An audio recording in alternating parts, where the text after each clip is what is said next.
I mean, they knew who he was because he's been evicted from every place he's lived here.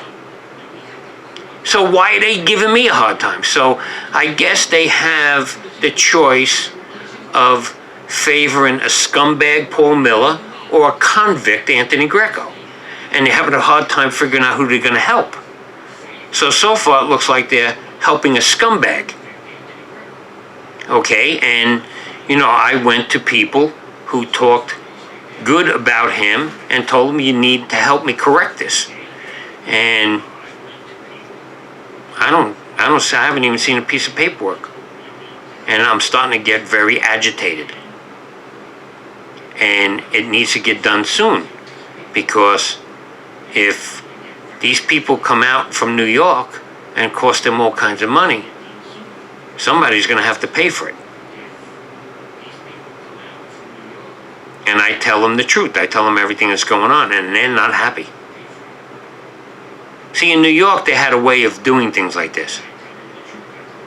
A person who constantly calls the cops a rat, like Paul Miller, what they do is they hold his hand on the table and they beat his hand and fingers with a ball-peen hammer until they use useless bags of meat.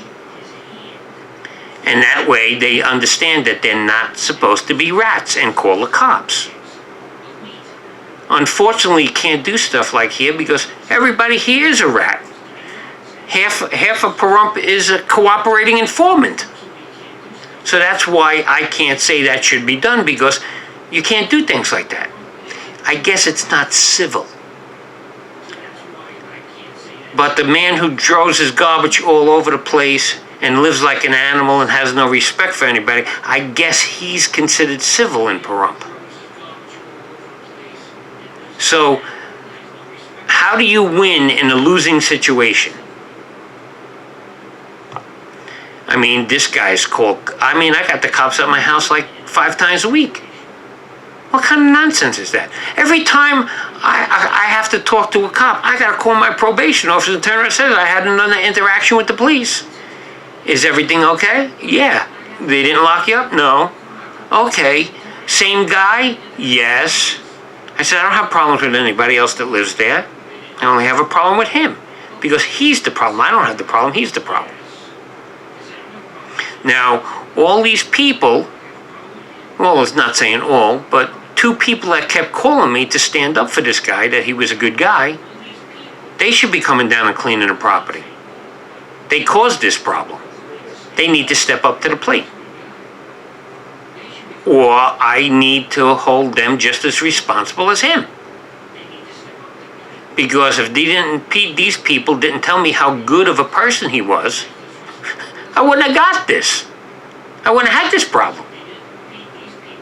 So, where is their credibility?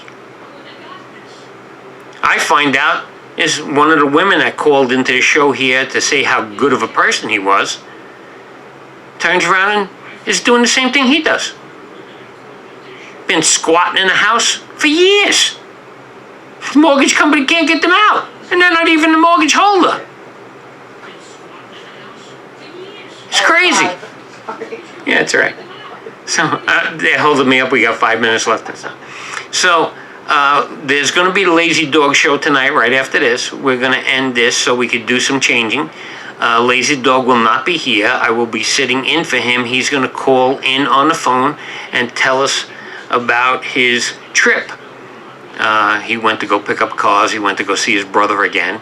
So from what I saw on Facebook, I think he got stuck in a hotel for 2 days because of a snowstorm.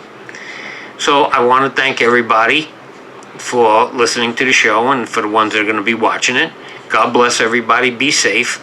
And hopefully everybody is good and we could meet again next week. Thanks. Good night.